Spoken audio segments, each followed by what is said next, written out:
100 مرتبہ اپنی زبان سے دہرائے گا تو 3 منٹ سے زائد نہیں لگیں گے، لیکن اپنی نیت کو خالص کرنا ہے، اپنے ذہن کے اندر یہ بات رکھنی ہے کہ میں یہ الفاظ جو ادا کر رہا ہوں یہ الفاظ اللہ کے محبوب ترین کلمات ہیں، اور ان الفاظ کے دہرانے کی وجہ سے مجھے جہنم سے آزادی مل جائے گی، جنت کا حصول ہو جائے گا۔ 3 منٹ تنہائی میں بیٹھ کے خلوص دل کے ساتھ اور تگ و دو کے ساتھ ترتیل کے ساتھ ان کلمات کو دہرائیں گے، انشاءاللہ العزیز ہمارا رب جو غفور الرحیم ہیں، جو اپنے نبی کو مخاطب کرتے فرماتے ہیں قُلْ يَا عِبَادِيَ الَّذِينَ أَسْرَفُوا عَلَىٰ أَنفُسِهِمْ لَا تَقْنَطُوا مِن رَحْمَةِ اللَّهِ إِنَّ اللَّهَ يَغْفِرُ الذُّنُوبَ جَمِيعًا إِنَّهُ هُوَ الْغَفُورُ الرَّحِيمُ۔ اے پیارے پیغمبر میرے بندوں کو یہ اعلان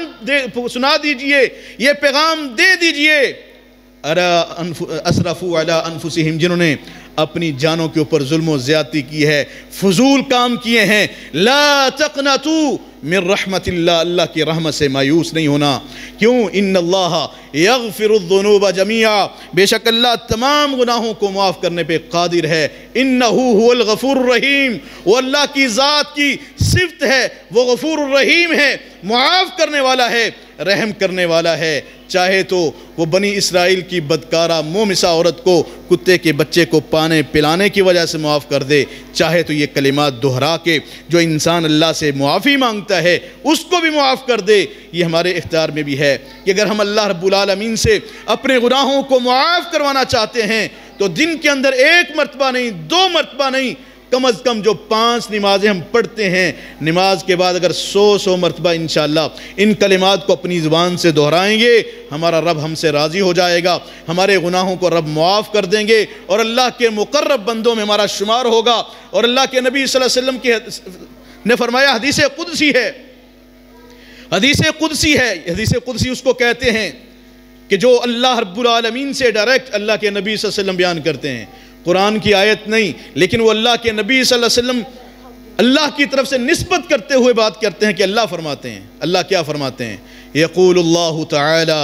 اللہ فرماتے ہیں جو بلند ہیں، انا مع عبدی، میں اپنے بندے کے ساتھ ہوتا ہوں اس وقت تک ما ذکرنی، جب تک وہ مجھے یاد کرتا ہے، میرا ذکر کرتا ہے، وتحرکت بی شفتاہ، اور جب تک اس کے دونوں ہونٹ میرے ذکر کے ساتھ مصروف رہتے ہیں، معطر رہتے ہیں، میں اللہ کی ذات اس بندے کے ساتھ ہوتا ہوں۔ تو محترم بھائیو، جب ہم ذکر کریں اپنے ذہن میں یہ تصور رکھیں، جو میرے یہ ہونٹ حرکت کر رہے ہیں میرے رب کے علم میں ہے، میرے رب کی ذات میرے ساتھ ہے، میرے پاس ہے، میرا رب مجھے دیکھ رہا ہے۔ انہ سمیع بصیر، بے شک اللہ سننے والا ہے، جاننے والا ہے، دلوں کے بھید کو جاننے والا ہے۔ اس لیے ہمیں چاہیے جب بھی ہم اللہ کا ذکر کریں اپنے ذہن کے اندر اس بات کا تصور رکھیں کہ ہم اللہ کا ذکر کیوں کر رہے ہیں۔ ہم نے حدیث سنی کہ جو بندہ اللہ کا ذکر کرتا ہے اللہ رب العالمین اس بندے کے ساتھ ہوتے ہیں۔ ہم نے حدیث سنی جو بندہ 100 مرتبہ اپنی زبان سے سبحان اللہ و بحمدہ کے الفاظ دہراتا ہے، اللہ رب العالمین اس انسان کے گناہوں کو معاف کر دیتے ہیں، اگرچہ اس انسان کے گناہ سمندر کی جھاگ کے برابر ہیں۔ انشاءاللہ العزیز ہر نماز کے بعد ہم 5 مرتبہ پڑھیں گے، ہمارا رب ہمیں اس دن کے اندر جو گناہ کیے ہیں، جو پیوستہ اور گزشتہ گناہ ہیں، انشاءاللہ العزیز وہ معاف کرنے پہ قدرت رکھتا ہے۔ تو محترم بھائیو، اس مختصر سے وقت کے اندر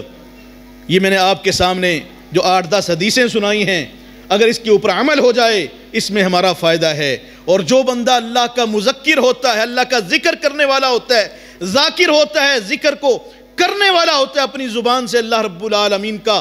ذکر کرتا ہے، حمد و ثنا بیان کرتا ہے، تعریف بیان کرتا ہے، وہ اللہ رب العالمین کے مقرب ترین بندوں میں شامل ہو جاتا ہے۔ اور اللہ کے نبی صلی اللہ علیہ وسلم فرماتے ہیں وَذَكَرَهُمُ اللَّهُ فِي مَنْ عِنْدَهُ، پھر اللہ رب العالمین آسمان کے فرشتوں کو بلاتا ہے، آسمان کے فرشتوں کے جو سردار ہیں جبریل کو بلاتا ہے، اور اللہ کہتے ہیں میں فلاں بندے سے محبت کرتا ہوں، اے جبریل آپ بھی اس سے محبت کیجئے۔ پھر جبریل علیہ السلام آسمان کے تمام فرشتوں کو بلاتے ہیں اور کہتے ہیں فلاں بندہ وہ اللہ کا محبوب بندہ ہے، اللہ اس سے محبت کرتے ہیں۔ اے میری جماعت، میں بھی اس سے محبت کرتا ہوں، اس لیے تم بھی اس انسان سے محبت کرو۔ اللہ رب العالمین اپنا ذکر کرنے والے بندے سے بڑی محبت، بڑی مودت رکھتے ہیں، اور اللہ رب العالمین اس انسان کو اپنا مقرب بندہ سمجھتے ہیں۔ اس لیے محترم بھائیو، اس مختصر سے وقت کے اندر میں نے جو آپ کے سامنے بات بیان کی ہے، وہ یہ بات بیان کی ہے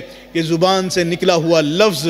ہم اس کو چھوٹا سمجھتے ہیں، لیکن اللہ کے ہاں اگر وہ محبوب ہو گیا، وہ چھوٹا سا لفظ انشاءاللہ ہمیں کل قیامت کے جہنم سے بچا کے اپنی نعمتوں والی جنت میں داخل کر دے گا۔ اللہ سے دعا ہے اللہ رب العالمین ہم سب کو حق بات سن کے اس کے اوپر عمل کرنے کی توفیق عطا فرمائے۔ وما علینا الا البلاغ المبین۔